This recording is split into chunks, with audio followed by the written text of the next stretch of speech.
This is, I don't know what this has to do with anything we're talking about today, but I love that we ended up talking about Jesus. Oh, this is staying in, by the way. Please do.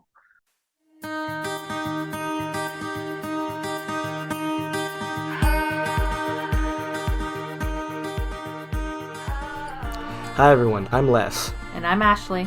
and you're listening to Anthropotamus, where we explore some of your favorite anthropology topics. Hi, everyone. Welcome to the latest episode of Anthropotamus. Today we're here with Gabriel Torres Colón, assistant professor at Vanderbilt, who researches race, politics, sports, and we'll be discussing his latest book, Styles for Flourishing: Histories of Survival in the Racial Niche. So thank you so much for being on the show with us today. Thank you for the invitation. So before we get into the book, tell us about your background, what got you into anthropology, and specifically what got you into researching race, sports, and politics. Well, my background is my personal background has something to do with it, in the sense that I was born and raised in Puerto Rico until I was around 12. So I was my coming of age was interrupted by moving to the United States. I didn't move to the usual Puerto Rican areas in Philadelphia, New York, Chicago. I lived in the DC area, and so I kind of grew up in a very racially diverse, Black Latinx spaces growing up, and went to an elite sort of a private high school in DC that was had its own set of diversity in terms of class and wealth, and so being exposed to all that early on, I didn't get a chance to sort of develop the normal way in terms of race identity politics in the U.S. or even in the Caribbean. When I got to college, I wanted to change the world, and I thought that being a lawyer was the way to do it. That's the way that I'd seen it in my family in the past, and thought about public policy and politics. But I started getting into film and literary analysis, and took a few anthro classes. And for me, uh, I found anthropology as a method, as a method of inquiry.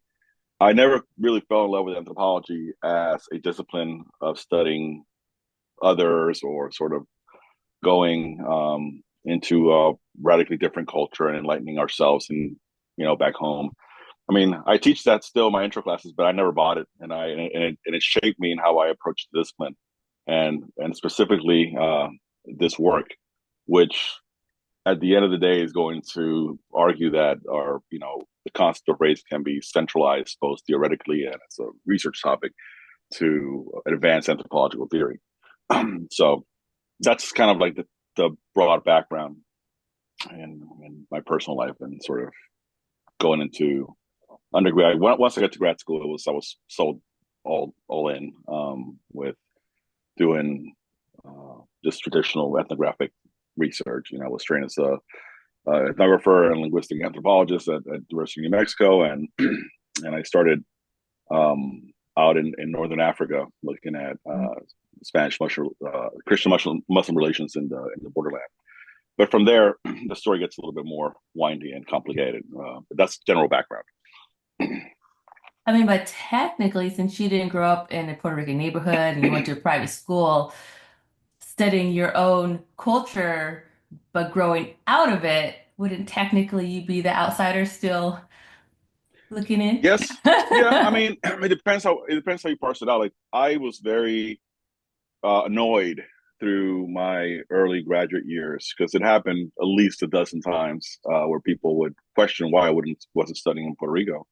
I'm like, you have 100+ years of white folks studying other people, and now you're questioning why I'm not studying my own people. I get to study whoever I want. So part of me wants to just do something different.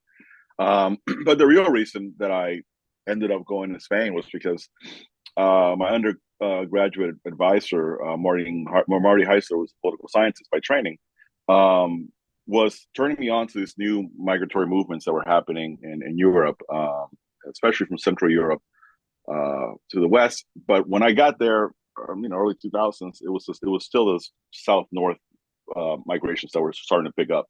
That's what I intended to do, but um, as far as studying out other communities or in other communities, that's something that it's so difficult to answer. One of the things that when I got to Ceuta, which is a still Spanish enclave in northern Africa, one of the ways that I connected to some of my Muslim interlocutors was precisely by having experienced racialized Western countries. So, to what degree is that different or not? I mean, I've always left it up to the people who I work with to sort of let me know how much of a outsider coming to the inside culture and then bringing it back to the anther world I'm doing. So yeah, a little bit of that. So, and then how did that all lead you into your new book, Styles for Flourishing? So Styles for Flourishing is a happy accident in the sense that I so professionally it really does matter what track you take. So my wife and colleague who's also here at Vanderbilt is about a year or two ahead of me in graduate school. So we met in New Mexico in graduate school. And her career took off first. So she got a postdoc in Chicago. So I followed and I was the stay-at-home, dad to our daughter. And so then she got recruited to Notre Dame, and I happened to get a postdoc at St. Mary's, which is a women's college right next to it. I didn't stay there as a tenure track professor. Instead, I opted to come to Notre Dame and continue teaching there as non-tenure track. And I say all this because it affected the pressure that I had to publish my dissertation in Northern Africa, right? And basically, the reason why I switched one of the main reasons why I switched to boxing, which I wanted to study race and sports for a long time, was because I had no pressure. I was not a tenure track. I didn't have the pressure to publish that book. I didn't really want to. I didn't like my dissertation as a book at all. I never still haven't. And so I had the privilege of being able to sort of switch field sites. I continued going back to Spain, but I just switched field sites because I had two little kids, and my wife and I were not willing to to sort of split our career so we can each pursue excellence. So instead, she's the start of the family. She still is, and so all the movements that I've had back professionally, my ability to do all these research in different places, sort of like that old school comparative approach in anthropology. I got to do it in a bit of an accelerated way because I finished my work in Spain, focused in the Midwest where I was living, and then when I got to Vanderbilt, again because of my wife, then suddenly I found myself working in Puerto Rico, and so I'm like, all right, there's I know what the commonalities of these three areas are. Now that I need a book for promotion professionally, then so the book is partly a response to that. So it's weird because it's a professional need, but it's also something that I really would have wanted to do anyhow, but wouldn't have gotten the opportunity had I not had this non-tenure track beginnings, which I love. I'm actually I'm happy with it. People often ask, "Is like, are you happy now that you're an assistant professor and soon to be knock on wood associate professor?" And I'm like, yeah, I mean, kind of, but I'm kind of a little older than most, and so what makes me really happy is the ability to write things that are different, right? Because most folks when they start that first book, it's just more the industry, right, the business of anthropology and academia, to publish a certain thing than it is what you really want to do. Most of us have our interests are too diverse to be sort of forced to continue publishing along the same, squeeze like 6 articles out of this in a book. It's weird, right? Intellectually, it's not always the best way to do Yeah. things, but that's the world we live in. In your book, you discuss the cultural importance of race in boxing. How was the concept of race useful in your research? So the concept of race is useful as long as it's useful to the people who I work with. So like the concept of similar to concept of culture, concept of class, we have some of our key theoretical concepts in anthropology have a register outside of anthropology, right? So we're forced to sort of attend to the feedback loop that, for example, with the concept of race, and early anthropology created, it was part of the problem in terms of the pseudoscientific concept of race. Early anthropology was right there. And then that concept of race goes out into the world, and then anthropology tries to fix it in a particular way. And so there's many registers. And so one of the things that I try to do in the book is point to it and make sure that we're not that we are aware of what in how our intellectual space aligns or doesn't align with common conceptions of race. So, for example, in sport, the reason why sport is so central to my research is because it's pedagogic. People talk about race in sports in ways that are way easier to talk about in sports than it is outside of sports, especially at least in the U.S., but also elsewhere in the world. And people have no problem letting down the guard either because they don't think they're talking about something serious, or because they just forget that they're talking about race, but they're talking about it in sport. And so I have a lot easier time getting students to understand, for example, the non-concordance of racial traits through a biological anthropological lesson in my sports class, my intro class, than I do if I have a class that's called the anthropology of race and racism. There's a lot more guardrails, discursively speaking, to talk about race, because people immediately sense, students in this case, but also people outside of academia, like, oh, this is a serious topic. This is a serious topic. So when I go into boxing, people talk about, oh, he fights, that's a slick black boxer, or they'll say something like, oh, that's a Mexican boxer. People will say things like that, and for a lot of the social scientists, we're like, oh, wait, what do you mean by that, right? But it's not that hard for people to talk about it. Now, I'm not saying that doesn't mean that the concept of race in sport is not problematic. It can be as problematic as it is elsewhere in other spheres of life. But the reason why sports is, I place at the beginning of the book, the first ethnographic chapter is on sport, it's because it breaks down some barriers to talking about sport about race, that we usually wouldn't have the opportunity to do so. So, but to answer your question more concretely, I use the concept of race in two very different ways. One, I try to see how people understand it in the world, and so it's much more of a sort of talk about race out there in the world, racism in similar forms. So that's kind of like a pragmatist approach to operationalizing concepts. Is okay, what does it mean for people, and to what degree can we theorize above that, right? But the other thing that I do is that I do try to save some space for conceptually thinking about embodied difference, right? And so embodied difference, which is really what the book is about, is how do we if we have certain cultural traits that are assigned to collective bodies, because people assign them to themselves, because others assign them to them through pseudoscience, through political means, through inequality. When is a set of embodied differences called race? When is it called gender? When is it called ethnicity? When is it called nationalism? Right? At some point, I argue in the book, we have to understand that we're talking about similar things in different contexts. Cultural embodiment doesn't quite cut it for me. It's been used by some folks in their work, but cultural embodiment, again, leaves you so open that it tries to account for too much, so it ends up accounting for nothing. What I'm really interested in is what we can learn about social embodiments through histories of racialization in different parts of the world. So that's where the comparative aspect comes in. So I am both studying race as it is out there in the world, but I'm also dedicating a lot of time, probably way too much time. And it's probably the most boring parts of the book, in my opinion. It's boring when you yourself wrote it and you don't get excited by it. This is kind of boring. But the sort of the more obtuse theoretical parts of the book, what they're trying to do is trying to operationalize the concept of race through, using pragmatism, sort of biocultural approaches in neuroscience and in developmental psychology, and also aesthetic expression, which is where styles comes in, right? We would reform something racial. Can you clarify your opinion on the anthropological position of race, and how does your opinion differ?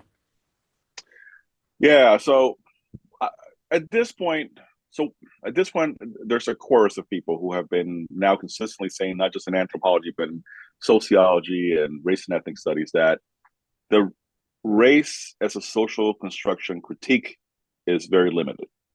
And sometimes not just limited, sometimes it becomes theoretically useless, right? So backing up, this is just food for thought. We called ideas and sort of ideological forms out there in the world social constructs when we want to deconstruct them, right? So this is just as a matter of, you go back into the history of social sciences, we're in the habit of calling things a social construct when we want to deconstruct them because they harm people, right? So let's be just very clear. When we see that people in the world talk about women are this way, men are that way, Black folks are this way and Puerto Ricans are that way, and Native people are this way. Those are social constructs that are usually harmful, and they have a history of harm and suffering and inequality. So we want to deconstruct them. But the issue is that every cultural form is a social construct, right? And so that's not such a huge insight unless we want to figure out, okay, well, if everything's a cultural construct, it means that we need to be really careful with our theoretical language here. Because when it comes to the question of race, yes, race has been a social construct. The one that anthropology has been really preoccupied with deconstructing, it's the one that anthropology created for itself, which is the pseudoscientific notion of race. So a lot of effort from Boas on forward is to deconstruct the pseudoscientific or pseudo-biological notion of race. Fair enough, we have to do it. I still do that in my intro classes and my advanced classes. We still have to do it. We have a responsibility as anthropologists to deconstruct the pseudoscientific idea of race.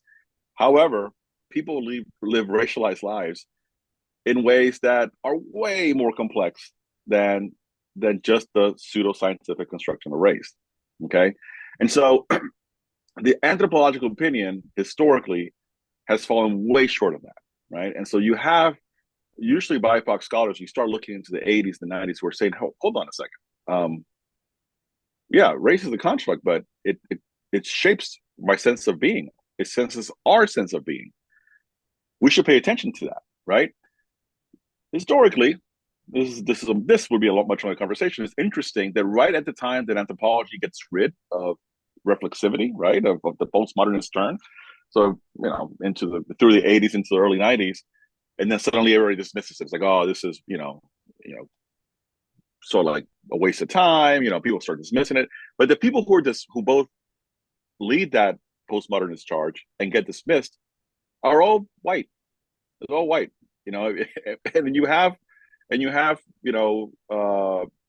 example, you have the work of Black feminist anthropologists in the 1980s and 90s that sort of just flies under the radar. And then you have a lot of Latinx scholars are doing the same sort of thing, doing borderland work. A lot of times not from anthropology departments. Now, all of these folks are located in sort of border studies departments, ethnic studies departments.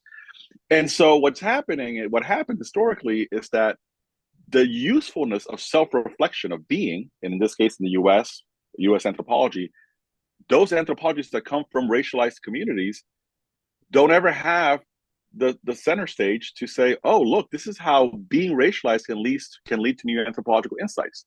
Because the potential for self-reflexivity was both brought up and dismissed by white folks, all like non-ironically never paying attention to the anthropology of otherized people within our discipline. So that's how basically when I write and I draw from that tradition, and I do my best to give it credit. I'm not coming up with something new. I'm just sort of doubling down on the idea that racial being and racial sense of being is a place from which we can theorize, right? And that is a deeply intersectional space, and I center race as an intersectional way of being that allows people from different forms of socially bodily existence to come into there and read themselves or not, if they like my work or not. And so that's different from the still continued. You hear it a lot in conferences, you see it in books here and there. This is fantastic effort to beat a dead horse about scientific racism is not real. I get it, it's not real, but there's more to it. I mean, we can do more than just that. So just as a comment on that, actually reminds me of a conversation I had with a coworker recently, and it's the practice of tiptoeing around race in general that people have. So I think that maybe that plays a role in that there. People are uncomfortable by it, and it's an uncomfortable topic to talk about for especially well, white people. Anybody who is involved in or has historically been involved in any kind of oppressive acts. So I can definitely see that being um, a big blind spot in the discipline. Yeah, I mean, it's I don't want to oversell it. There is, in fact, like you think about white people who are not uncomfortable. You think about John Hardigan. There's Jane Hill. There's been people who are not uncomfortable. Yeah. But again, there's all of those works are necessary, and it's I think it's not just about tiptoeing and comfort and being comfortable and comfortable. Yes, that's important, but it's also about um, opening up spaces for anthropologists who don't do race. Right, the number of people who I've heard anthropology throughout my life say, "Oh, I don't study race. That's somebody else." I'm like, that's impossible. If you're studying indigenous people anywhere in the Americas, you study race. There's a whole slew of Latin American anthropologists that they say they don't think they study race. If you study indigenous people in the Amazon or in Chiapas, you study race. How do indigeneity is a racialized concept from the last 500 years? I don't. It's like it's weird. It's like that's uncomfortable for me. I'm like, oh, I'm sorry to tell you, but you are a race scholar. You just haven't explicitly thought about it from this perspective, but you should because indigeneity is the really thing that comes from indigeneity comes from. It comes from sort of the subhuman existence of Black people who were being enslaved and brought into the Americas. Indigeneity is not some sort of, pristine pre-contact concept. It's not. It's part of the whole thing. So it's funny. I think we could more of us do race. It's just we just if we put that sort of aura of now we're talking about race, then suddenly people are like, hold on, am I saying the right thing? Suddenly you weren't uncomfortable talking about indigenous people, pick your place in the Americas up for the last hour, and suddenly now we've gave it a racial like aura, and now you don't feel so comfortable. I'm like, I don't know. Anthropologists need to be a little better than that. Yeah, it's definitely a different lens. It takes some getting used to if you're not used to talking about it in general. Ashley, did you want to ask the next question? Yeah. So you do discuss Puerto Rican politics and parties of Muslim persuasion, and you discuss big tent politics and how it prevents revolutionary thoughts. With our last U.S. election, I want to say prior to the actual election, polls were showing that 45% of Muslims were actually voting for Jill Stein this year. Um, with this particular population in the US wanting to move away from the two-party system and start voting for third parties, how would you compare that to what's the Puerto Rican politics? I mean, it's definitely a different situation, especially the work I'm working with a very marginalized community in Puerto Rico relative to both the socioeconomic status of the rest of the population, but also politically and ideologically, the things that are going on in that small community often don't resonate at all in national politics. Whereas in the U.S., we have the ultimate problem with what I would consider to be the problematic big tents, right? We have the big tents that are two parties, right? Because of the way we set up our electoral system, that are it's not just the way the electoral system is set up. People like to emphasize that, oh, winner takes all. It's also there's a lot of money in politics. I mean, that you could have two parties that are more diverse than they are. There's nothing preventing that, but money does prevent a lot of it. Like that's where there's so much money in national politics and state level politics. I would even say city politics that it's really hard for coalitions that are broke to have an impact. So they're very different in that situation because when we talk about third party candidates at the national level of the U.S., to me that is so far gone from something like a good enough Big Tent. The Big Tent here are, in my opinion, just trash. They're not good. There's coalitional politics here are terrible. Yeah, because there's so many examples historically, both at the national and state levels, and again, even at the city council levels, where you have wonderful initiatives that just get killed because two or three, political, I want to be mean and call them idiots, get influenced by a little bit of money. Get a little bit of money, so now we're not doing that. I'm with this developer, so we're going to kill this great idea. So it's really bad. Now, what I don't want to do is to say, okay, well, there's nothing to learn here. There is something to learn, of course. When people say you have nearly half of a population that we've identified as a social group, Muslim voters in the U.S., problematic, but we can do it, right? It's got its useful. It's used to do it that way. It's a very diverse population that doesn't, we'd want to break that down. But let's go ahead and say, it's a big group. Why are they voting in such a percentage for a third party? Of course, there's something there, right? There's actual real issues. It's not like people like we're just going to dismiss it as, oh, that's just their third best option. No, there's real things there. What I would suggest to anthropologists, I think where we can actually have make a meaningful intervention is to demonstrate that when people shift from candidate A, B to candidate C, that there's a diversity of reasons why they do it, right? If we let the pollsters take the lead, they will give us the most watered down explanations as to why people voted in this direction, right? Um, the war in Gaza, for example, the different feelings within the Muslim community, just in Ceuta, right, which is a community of about 40 to 50,000 Muslims, most of Moroccan descent. The Muslim Christian identifiers in Ceuta are how they use them. It's not me using a lot of Christians and Muslims in Ceuta are non-practicing. It's just that Christians and Muslims stand in as an ethnic identifier there. But so a lot of my Muslim interlocutors who I still getting, I still talk to. I was there last March.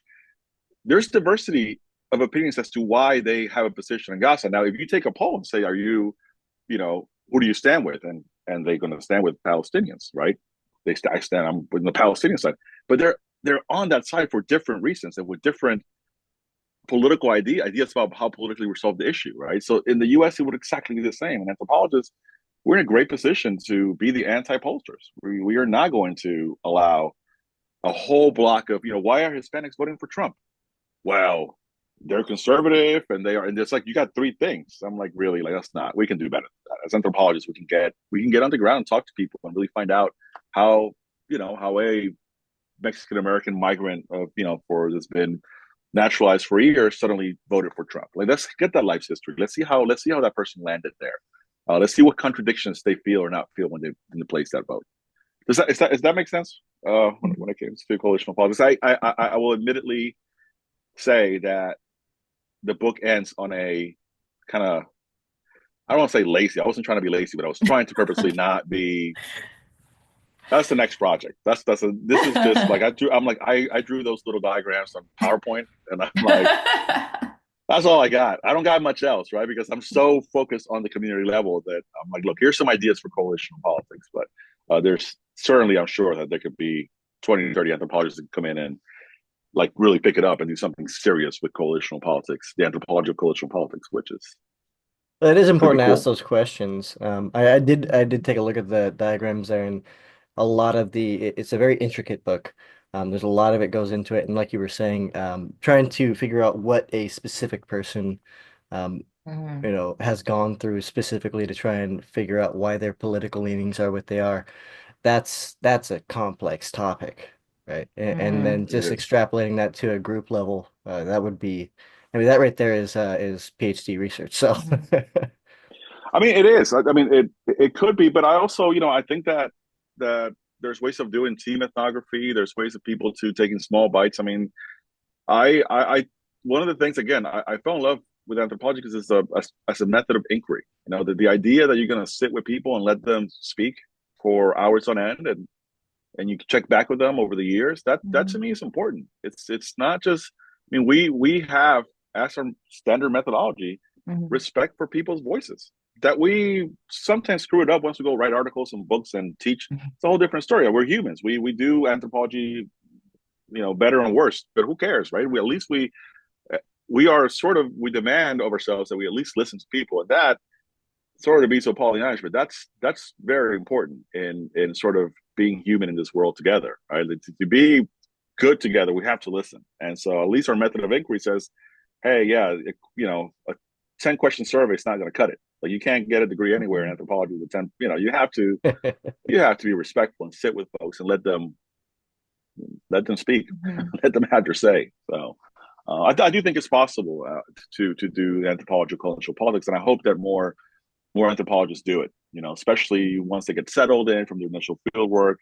It's we are missing in these like national political debates. We need to be more present. Um, so Political anthropology. Yeah. Oh, yeah.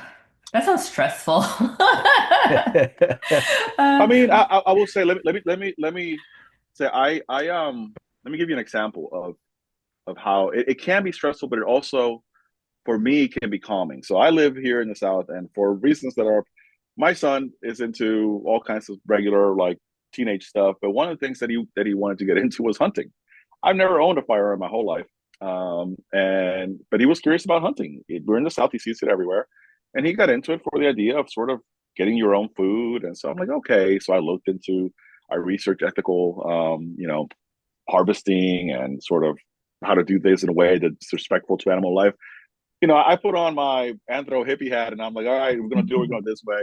The point is, long story short, is that we ended up doing sort of a youth education program, hunting program, and I ended up in very rural areas of Tennessee with folks that very white spaces, very rural white southern spaces, and I mean, serious enough that I had to pay attention because of the accent. It was that sort of that southern accent was heavy enough that I was like, oh, I don't quite understand that. I have to. Can you say it again? That to me is the perfect example of being with people who I know how they vote. Like I know there's no question. It's like, oh, they'll make assumptions. I'm like, no, I'm going to make an assumption, and I think I'm right. Like I think so. I think what's that? But I was the hunting program that meant that we had to like sit there and listen. I had to listen to them and talk, and they had to listen to me. And there was an agreement that this is about hunting education, and so politics and religion were avoided as topics. But it was interesting. Like it really was. People who I know vote in ways that are I think are terrible. Personally, not as an anthropologist, just personally, I'm like you're harmful. I think you do harm when you vote this way. It's good to to see that they have that their humanity. And again, some people might scoff at that and be like, oh, what does that mean? Does that mean that we should listen to Trump? I'm like, I'm not talking about Trump. I'm talking about the particular instructors in that group. That's what I'm talking about. And yes, I do want to at some point be like, nah, we're probably good. We're probably not going to hang out more than this. But having the conversations to me, it can be useful. It can be useful. It can be. I mean, there are some elements about gun culture that I wasn't aware of. Right, I wasn't aware. Like in Nashville, for example, it's a southern city. You can't really buy hunting weapons in this area. So I had no idea that gun culture is very much divided among those hunters that don't care for all the self-defense people. So in the Nashville area, you buy guns, you're mostly going to buy assault rifles and handguns for defense, right? Um, but hunting, some of the folks that were really into hunting culture care very little for those weapons. I didn't know that. That's a nice little nuance. There's something there. Um, again, it doesn't align with my personal politics at all, but at least knowing that there's more than just pro gun, that to me is useful. As a citizen of this country, I'm like, okay, that helps. It gives me a little bit of depth.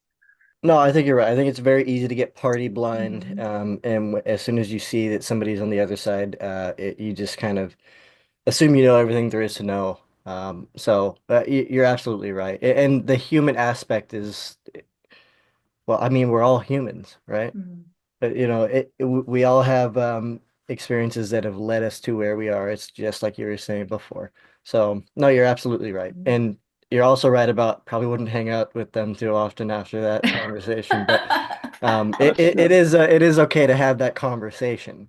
So Well, I find Yeah. very interesting too is I feel more and more where you have your left and your right, and we become more and more divided, and we speak less and less with people who we don't agree with.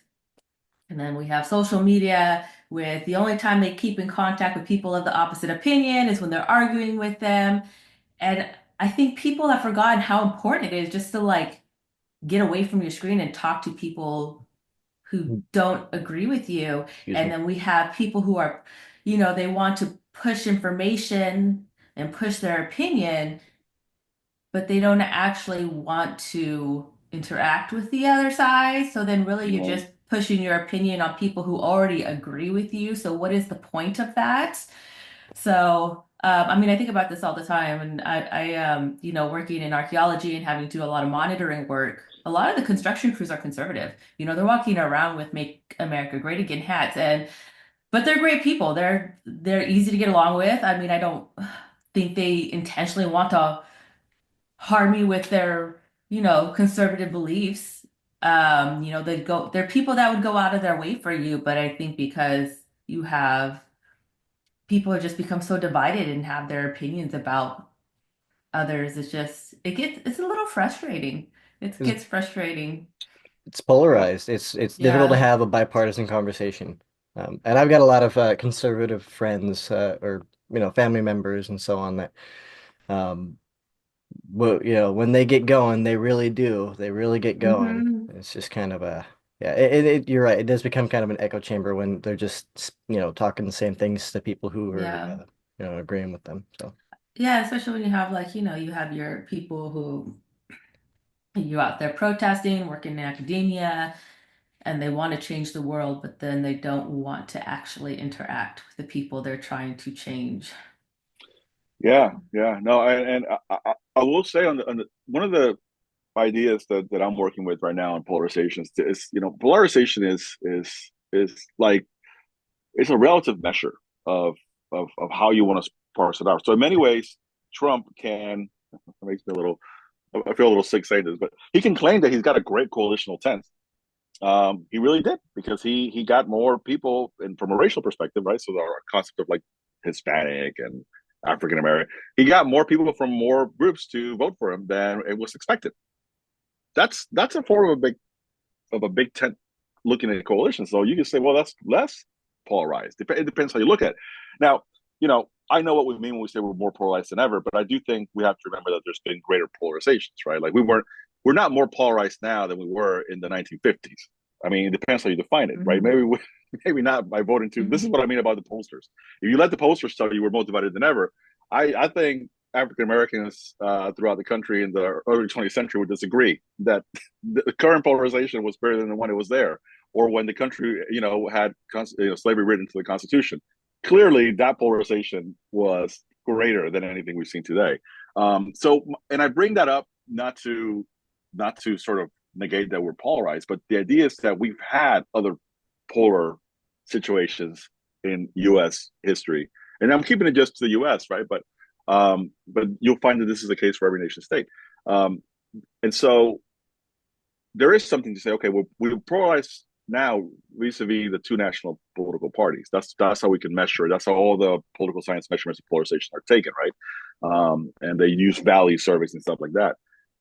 But wow, we've bridged things like that before in this country. So how do we do it? Even if we're learning about the new conservative, sort of evangelical coalition on the right from the 1980s on forward, that's a form of coalition. That's a form of coalition. It's not the one that I care to endorse, but it's a form of coalition. So there's ways that people have worked through polar social situations in the country before, and I think lessons can be learned. Again, we might not endorse the end products, right? But Jesse Jackson, the Rainbow Coalition, like there's been coalitions that have been explicitly getting past, there was a lot of polarization in sort of like ethnic ghettos in the U.S. This is well documented. We have anthropology research on it. Now, we know that in the past, ethnic minorities would be very polarized within the lower class of certain cities, L.A., New York, Chicago. So there's works written on that. How do they get past that? So there's we've we've done it before. It's not like it's impossible. No comment, Les. I'll move on to the next question. yeah, go ahead. I'm not sure how we got all the way over there, but Well, that's not abnormal with us either. So, Good. I'm glad that you don't follow order. This pleases me. so I mean, students go into students go into college, they get interested in anthropology. A lot of time it's, college is the first time they're introduced to anthropology. Um, but they go in and they don't really know, okay, if I major in anthropology, what am I going to do with this? So for those who are interested in doing ethnographic work and staying within the realm of cultural anthropology, what is some advice you would have for those people? Okay. So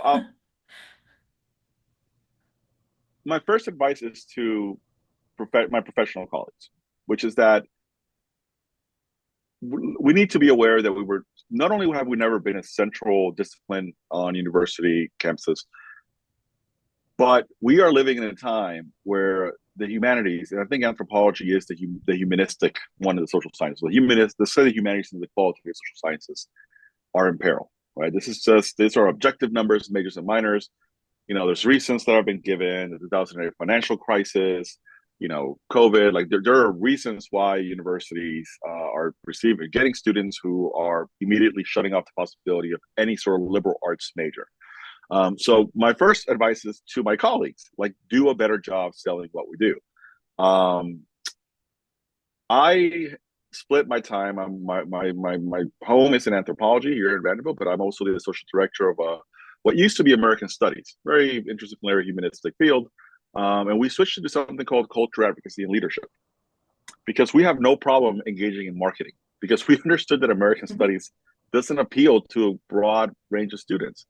And we need to get students in the door, right? Now, we still have a very American Studies, cultural studies, qualitative social science vibe in this program, but it's in the classroom. And so we're willing to advertise and, and change what we call things, and so anthropology is just already a bad selling point. It's calling something anthropology is not good. You're going to get some students that are interested, but you're going to miss a lot of students that are going to love doing something like ethnography, that are going to love doing something like genetics or forensics or cultural heritage archaeology. Like there's so many things that we do that we could relabel to just get more students in the door, because most faculty who teach anthropology always have several students every semester that say something to the extent of like, if I knew about this sooner, I would have majored in this. Like this happens all the time, right? And so that means that we need to get them sooner.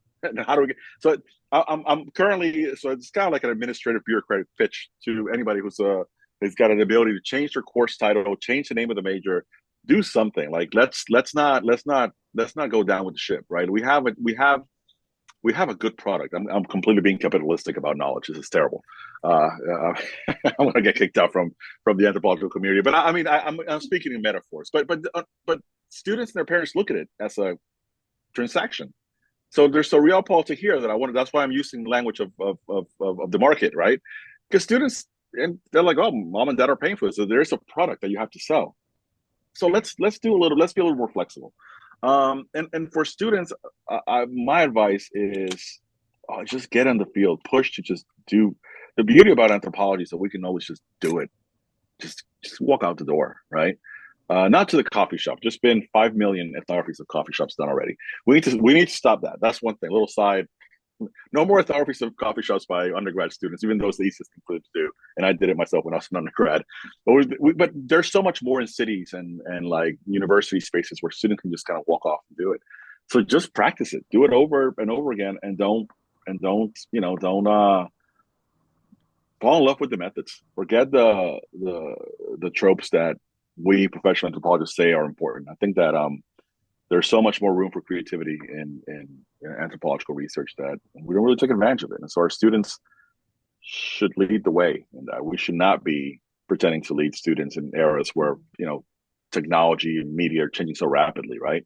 And we have new sort of like public health threats, and we have new stuff that we need new people to deal with, not us who've been around this one for a while, defining what a proper anthropological project is for students. So kind of like a vague answer, but that's the best I can do in terms of advice. Often, and we've always heard it all. We hear it all the time. Anthropology is a useless field, and I actually ran into somebody, an acquaintance of mine, and he asked, "Oh, did you finish school?" Like, yeah, I finished. I just finished my master's, and he asked me again, "Well, what did you major in?" I was like, "Well, anthropology," and he looks at me. He's all like, "Anthropology?" He's all, "What do you do with that?" And I was like, "Well, I'm an archaeologist," and he's like, "What?" I was like, "Well, yeah, there's tons of work in archaeology," and he was like, "Okay." Like people are always very surprised, like, "Oh, you got a job with that?" Like, yes, if you Yeah. actually create a path for yourself and make a plan, you can get a job. Or I had Yeah. I actually went to present at my daughter's elementary school, because they were trying to teach kids that there were jobs besides police officer and teacher and doctor. And one of the teachers asked me, she goes, "Oh, well, do you actually like work in the area?" I'm like, "Well, yeah, this is California. There's sites everywhere.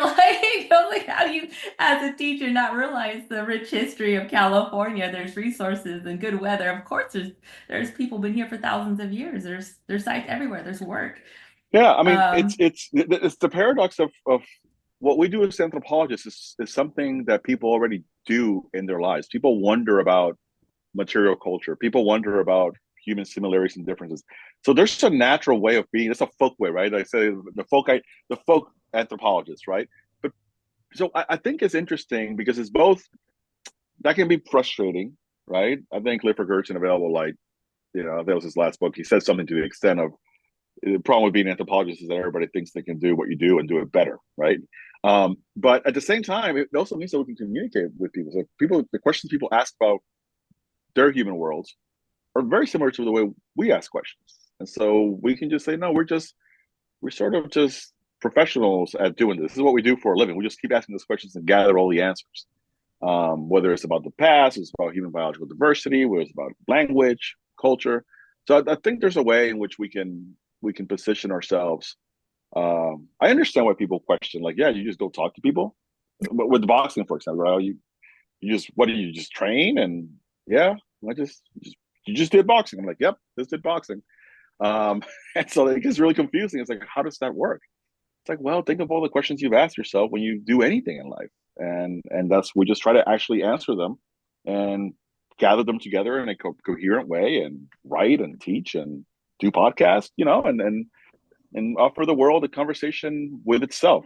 You know, uh, if you look at sort of like late 19th century, early 20th century American philosophy, right? So that movement of naturalism, that John Dewey milieu that I've written about, because they were right there with anthropologists, right? So American pragmatists were very much involved in sort of the early formation of anthropological thinking. One of the ways in which some of these philosophers, especially Dewey, like describes the emergence of the social sciences is how it's a way for humans to converse with themselves from an evolutionary perspective. This is naturalist way. It's kind of awkwardly stated, but it's this when we do anthropology, is sort of nature communicating with itself because there's many cognizant beings, but we're the ones that are we're aware of ourselves as the most chatty ones. At least we talk the most trash. Not about other. It seems to be that way of other animals. Who knows? I would love for dolphins to be like the ultimate trash talkers, but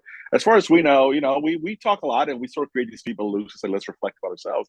And so anthropology is the way in which nature can communicate with itself in one way, in one very purposeful way. And I think that's kind of cool. It's a privilege. It's also dangerous, right? Because if we say the wrong things, that we like communication also involves translation. So if we don't translate well as anthropologists, then we're damning the history of natural things in the world.